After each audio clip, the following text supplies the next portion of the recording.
The moment I stepped through the front door, my heart sank. There stood Edna, my mother-in-law, with her suitcases packed and a smug look on her face. I knew this day would come, but I never expected it to be so soon. "Naomi, your worthless existence is over.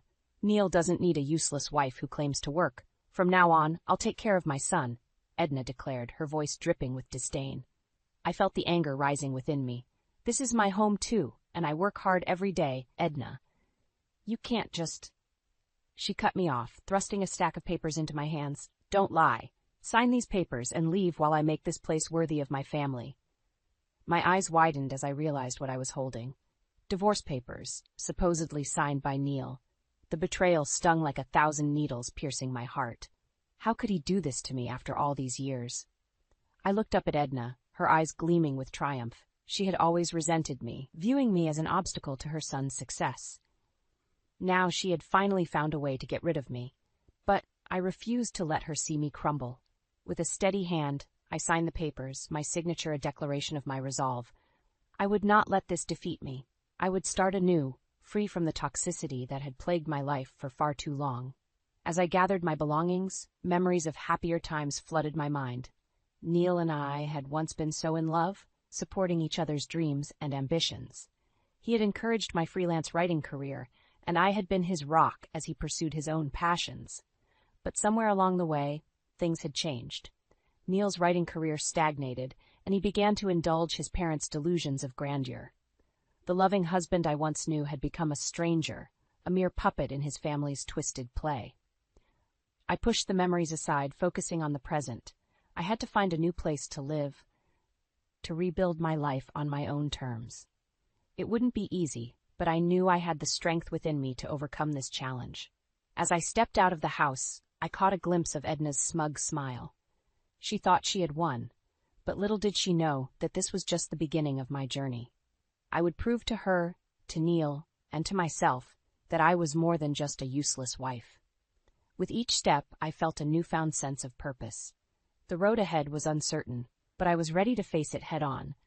I had spent too many years living in the shadows of others' expectations.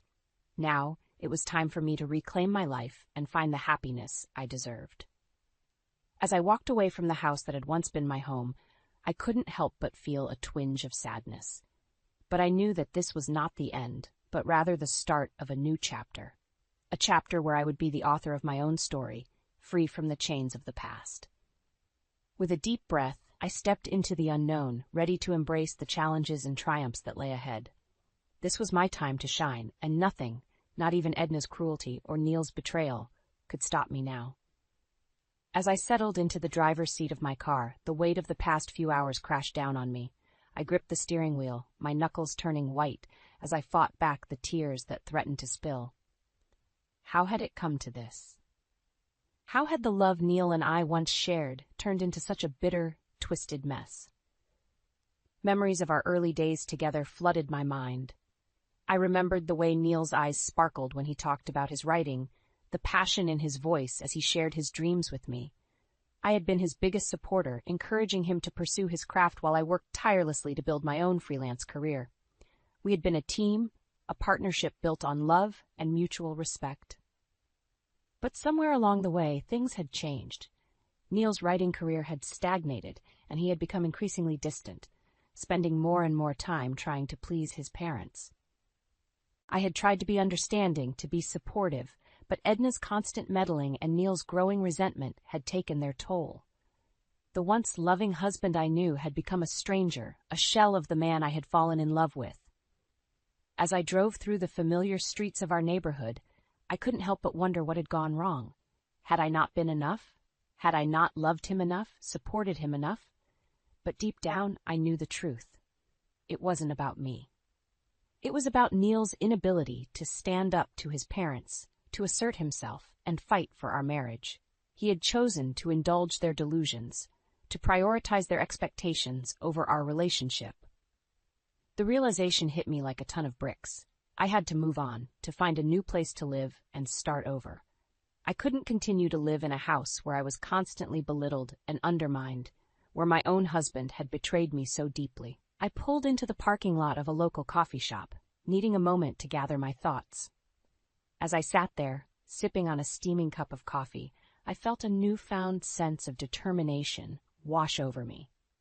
I would not let this defeat me. I would rise above the pain and the betrayal, and I would build a new life for myself. I pulled out my phone and started searching for apartments in the area. It wouldn't be easy, starting over at my age, but I knew I had the strength within me to do it. I had spent too many years living in the shadows of others' expectations. It was time for me to step into the light and reclaim my life. As I scrolled through the listings, a sense of excitement began to build within me. This was my chance to start fresh, to create a home that was truly my own, a place where I could be myself, free from the constant judgment and criticism of my in-laws. I knew there would be challenges ahead. I would have to face the reality of Neil's betrayal and the disdain of his family. But I was ready. I had spent too many years silently enduring their abuse, and I refused to do it any longer. With a newfound sense of purpose, I finished my coffee and headed back to the car. I had a lot of work ahead of me, but I was ready to face it head-on. This was my time to shine, to prove to myself and to the world that I was more than just a useless wife. As I drove away from the coffee shop, I felt a weight lift off my shoulders.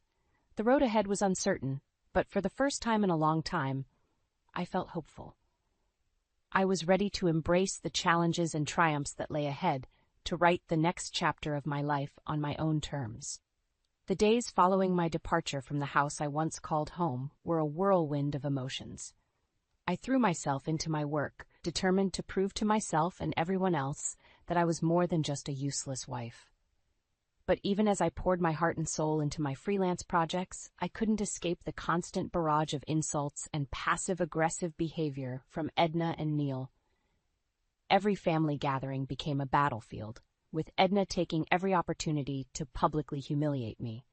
She would make snide comments about my work, my appearance, and my supposed lack of contribution to the family. Neil, ever the dutiful son, would sit silently by, never once coming to my defense. I remember one particularly painful incident at a family dinner.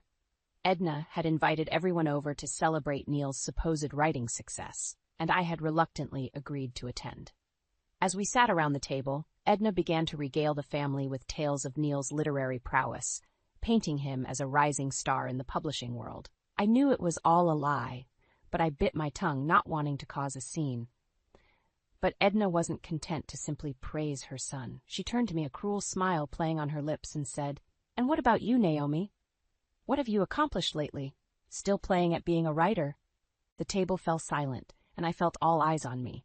I wanted to scream, to tell them all the truth about Neil's failures and Edna's manipulation, but I remained stoically silent, refusing to give her the satisfaction of seeing me break. Instead, I excused myself from the table and stepped outside, taking deep breaths to calm my racing heart. It was in that moment that I realized I couldn't continue to live this way. I had to leave, to find a way out of this toxic environment before it destroyed me completely. Later that evening, I found myself confiding in my daughter, Clara. She had always been my rock, my confidante, and I knew I could trust her with my deepest fears and doubts.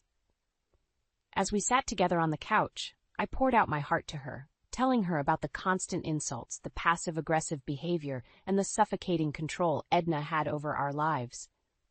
Clara listened patiently, her eyes filled with concern and love.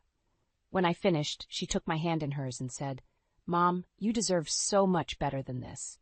You are a strong, talented, and amazing woman, and you don't need to put up with their abuse any longer." Her words hit me like a lightning bolt, and I felt a sudden surge of clarity wash over me. She was right. I had spent too many years silently enduring their mistreatment, and it was time for me to take a stand. I had to value myself, to recognize my own worth, and to prepare for a life without Neil and his toxic family. With Clara's encouragement ringing in my ears, I began to make plans. I started secretly searching for apartments, determined to find a place where I could start fresh and rebuild my life on my own terms. I knew it wouldn't be easy, but I was ready to face the challenges head-on. As I lay in bed that night, I felt a sense of peace wash over me. For the first time in a long time, I felt hopeful about the future. I knew that leaving Neil and his family would be painful, but I also knew that it was necessary. I had to prioritize my own well-being, to reclaim the respect and autonomy that had been stripped away from me for so long. With a newfound sense of purpose, I closed my eyes and drifted off to sleep, dreaming of a future where I was free from the chains of my past, ready to embrace the possibilities that lay ahead. With newfound determination, I began to put my plan into action. I started covertly searching for apartments, scouring online listings, and making discreet calls to potential landlords. I knew I had to be careful, as any hint of my intentions would surely be met with swift retribution from Edna and Neil. As I searched, I also began to discreetly pack my belongings. I started with small, inconspicuous items. A few books here, a piece of jewelry there. I tucked them away in hidden corners of the house, slowly building a secret stash of my most treasured possessions. But even as I worked towards my escape, the tension at home continued to escalate. Neil, ever the dutiful son, seemed to be under increasing pressure from his parents to maintain the illusion of his success. He began to siphon money from our joint accounts, claiming it was for shared expenses, but I knew better. I remember one particularly heated argument we had over finances. I had confronted him about the missing money, demanding to know where it had gone. He had the audacity to look me in the eye and lie, claiming it was for a business investment that would pay off tenfold. I saw right through his deceit, and I felt a surge of anger course through my veins. How dare he continue to manipulate and deceive me, even as I was planning my escape from this toxic environment? But I refused to let my anger consume me. Instead, I channeled it into a quiet, steely resolve. I would not let Neil or his family break me. I would regain the respect and autonomy that had been stripped away from me, no matter the cost. As the days turned into weeks, I continued to search for my new home in secret. I attended apartment viewings under the guise of running errands, always careful to cover my tracks. I knew that if Edna or Neil caught wind of my plans, they would stop at nothing to keep me under their control. Finally, after weeks of searching, I found the perfect place. It was a small, cozy apartment in a quiet neighborhood, far from the suffocating influence of my in-laws. I signed the lease with a sense of triumph, knowing that I was one step closer to my freedom. But even as I celebrated this small victory, I knew that the hardest part was yet to come. I had to find a way to leave without triggering a prolonged fight with Edna and Neil. I knew they would not let me go easily, and I had to be strategic in my departure. That's when fate seemed to intervene. Edna, in her never-ending quest to control every aspect of our lives, began to pressure me to sign the divorce papers once again. She cornered me one evening, thrusting the papers in my face and demanding that I end this farce of a marriage once and for all. In that moment, I saw my opportunity. I agreed to sign the papers, but on one condition, that I be allowed to leave immediately, without any further interference from her or Neil. Edna, so eager to be rid of me, readily agreed. And so, with a sense of both relief and trepidation, I signed my name on the dotted line. I felt a weight lift off my shoulders, knowing that I was finally free from the legal bonds that had tied me to Neil and his family for so long. But even as I celebrated this small victory, I knew that the real challenge lay ahead. I had to gather my belongings and make my escape before Edna or Neil could change their minds. I had to be strong, to rely on the quiet strength that had sustained me through all these years of silent battles. With a deep breath, I began to pack my bags, ready to embark on the next chapter of my life. A chapter filled with uncertainty, yes, but also with the promise of a brighter future, free from the chains of my past. The day I moved into my new apartment was a day I will never forget. As I stepped over the threshold, a wave of relief washed over me, so powerful that it nearly brought me to my knees. For the first time in years, I felt like I could breathe again, like the weight of the world had been lifted from my shoulders. I took a moment to simply stand there, taking in my new surroundings. The apartment was small, but it was mine. Every inch of it represented a new beginning, a chance to start over and rebuild my life on my own terms. As I began to unpack my belongings, I felt a newfound burst of creativity coursing through my veins. Ideas for new writing projects flooded my mind, and I found myself itching to sit down at my desk and put pen to paper. It was as if the act of leaving behind the toxic environment of my old life had unlocked something within me, something that had been dormant for far too long. Over the next few days, I threw myself into my work with a passion I hadn't felt in years. I wrote for hours on end, pouring my heart and soul into every word. I took breaks only to eat, sleep, and occasionally chat with my new neighbor, Grace, who had quickly become a source of support and friendship. Grace was a kind, empathetic woman who seemed to understand the struggles I was going through without me even having to say a word. She would often invite me over for tea and conversation, and I found myself opening up to her in ways I never had with anyone before. As I settled into my new life, I began to rediscover the joy of living independently. I relished the freedom to make my own choices, to come and go as I pleased without fear of judgment or criticism. I took long walks in the park, explored new cafes and bookstores, and even started attending a weekly writing group at the local library. For the first time in a long time, I felt like I was truly living, rather than simply existing. I was no longer defined by my role as Neil's wife or Edna's punching bag. I was Naomi, a strong, capable woman with a bright future ahead of her. But even as I reveled in my newfound independence, I couldn't shake the feeling that the other shoe was about to drop. I had spent so many years living under the oppressive thumb of my in-laws that a part of me was still waiting for them to come barging back into my life, demanding that I return to my old ways. And then, 3 days into my fresh start, the phone rang. I picked it up, expecting it to be Clara, or perhaps a new client. But the voice on the other end of the line made my blood run cold. It was Neil, and he was in a panic. He spoke rapidly, his words tumbling over each other in a frantic jumble. From what I could gather, his family was in the midst of a financial crisis, and the carefully crafted facade of his success had come crashing down around them. I listened in stunned silence as he begged me to come back, to help him pick up the pieces of the life he had so carelessly shattered. But even as a part of me ached for the man I had once loved, I knew that I could never go back to that life. I had worked too hard, come too far, to let myself be dragged back into the darkness. With a heavy heart, I told Neil that I couldn't help him, that he needed to face the consequences of his actions on his own. And then, with a sense of finality, I hung up the phone, severing the last tie to my old life. As I sat there in the silence of my new apartment, I felt a sense of peace wash over me. I knew that the road ahead would not be easy, but I also knew that I had the strength within me to face whatever challenges lay ahead. I was ready to embrace my new life, to chase my dreams, and build a future filled with love, laughter, and endless possibility. The days following Neil's frantic phone call were a whirlwind of emotions.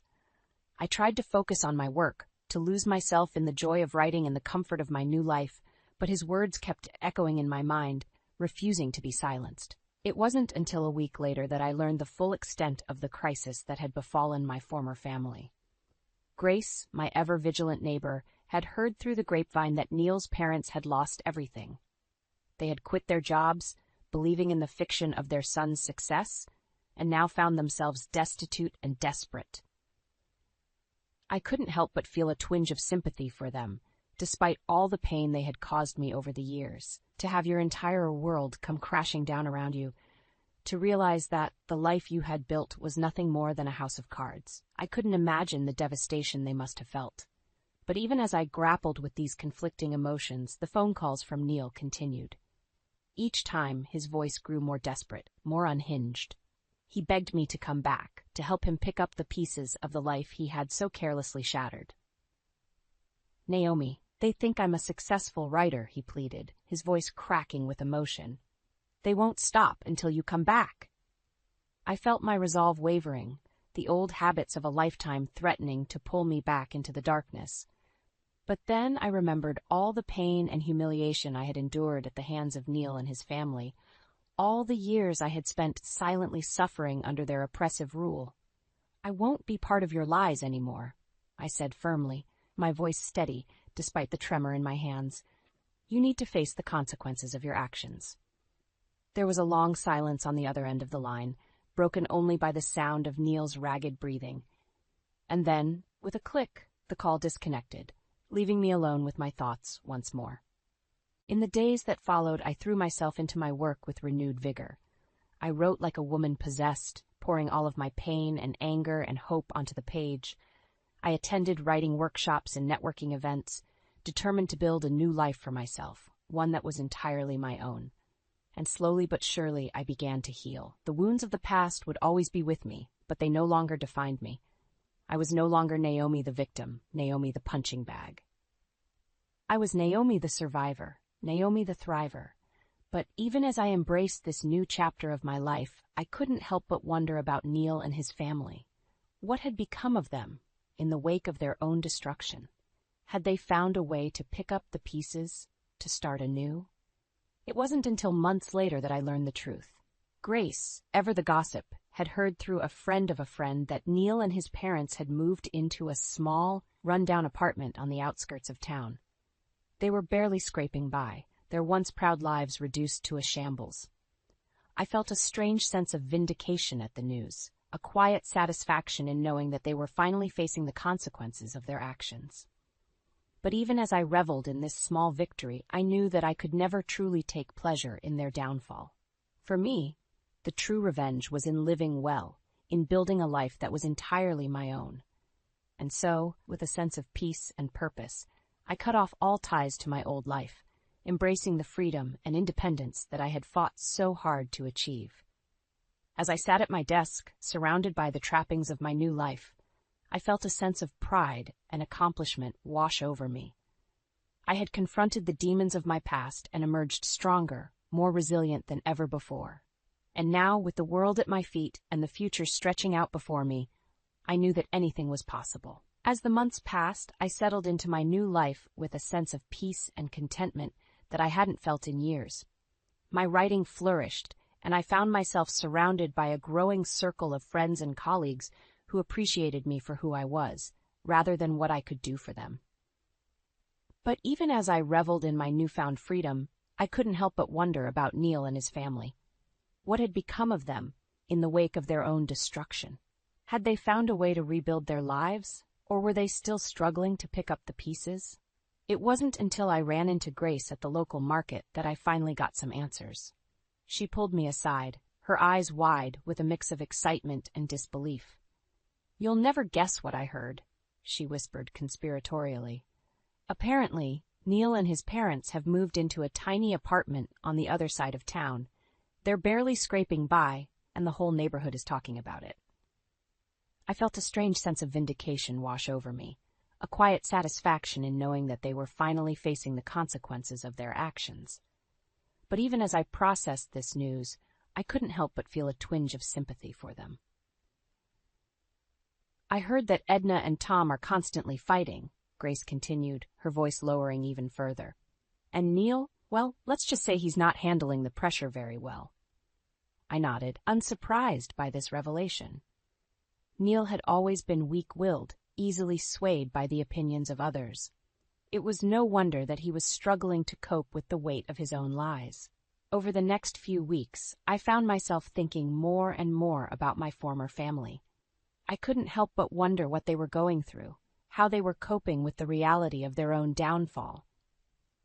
But even as I grappled with these conflicting emotions, I knew that I couldn't let myself get pulled back into their toxic orbit. I had worked too hard, come too far to let them drag me back down into the darkness. And so, with a sense of resolve, I made a conscious decision to focus on my own future, to pour all of my energy into building the life that I had always dreamed of. I threw myself into my writing, attending workshops and conferences, networking with other professionals in my field. Slowly but surely, my hard work began to pay off. My freelance business took off, and I found myself inundated with new clients and projects. I even started to gain recognition in my field, with my work being featured in prominent publications and online forums. But even as I celebrated these successes, I never lost sight of the lessons I had learned from my past. I knew that true happiness and fulfillment came not from external validation, but from a deep sense of self-worth and purpose. And so I continued to focus on my own growth and development, both personally and professionally. I traveled, explored new hobbies and interests, and surrounded myself with people who lifted me up and supported my dreams. As the years passed, I found myself looking back on my journey with a sense of pride and accomplishment. I had faced some of the darkest moments of my life, but I had emerged stronger, more resilient than ever before. And while I knew that I would never forget the pain and betrayal of my past, I also knew that I had found a way to move forward, to build a life that was entirely my own.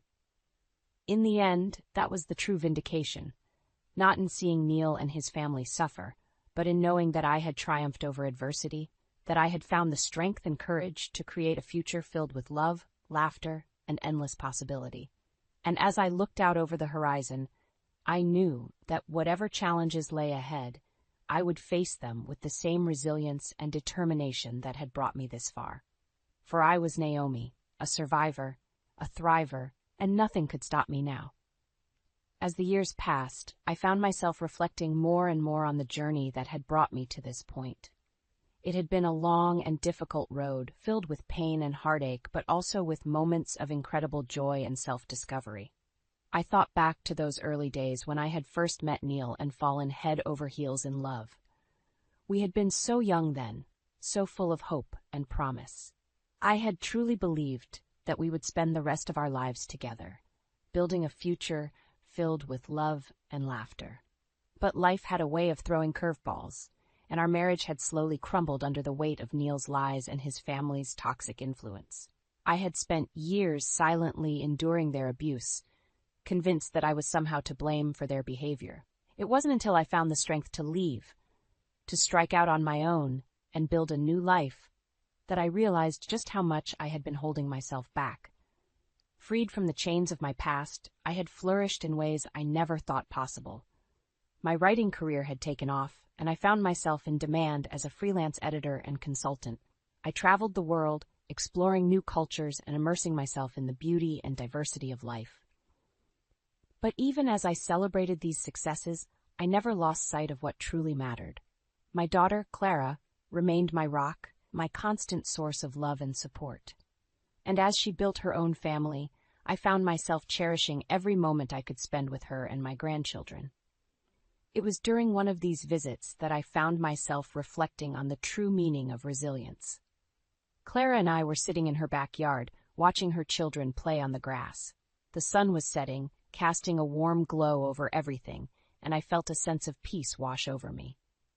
"You know, Mom," Clara said softly, turning to me with a smile, "I've been thinking a lot about everything you've been through, and I just wanted to say how proud I am of you." I felt tears prick at the corners of my eyes, and I reached out to take her hand in mine.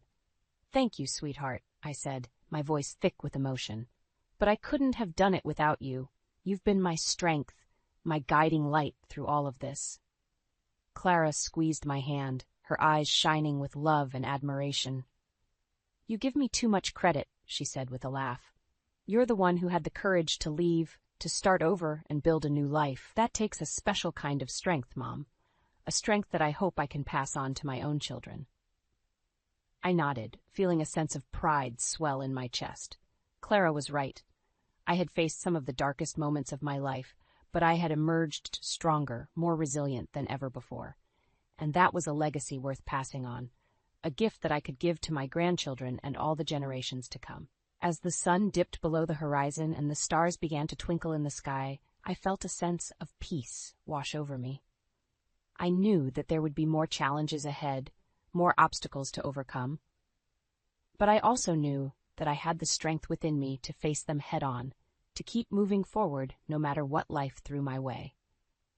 And so as I sat there in the twilight, surrounded by the love and laughter of my family, I made a silent promise to myself. I would continue to live my life with resilience and self-worth, cherishing my autonomy and independence. I would be a role model for my grandchildren, showing them that it was never too late to start over, to build a life filled with purpose and meaning. For I was Naomi, a survivor, a thriver, and nothing could stop me now. I had conquered the trials of my past, and I was ready to embrace a future filled with endless possibility, anchored by the unshakable strength of my own resilience.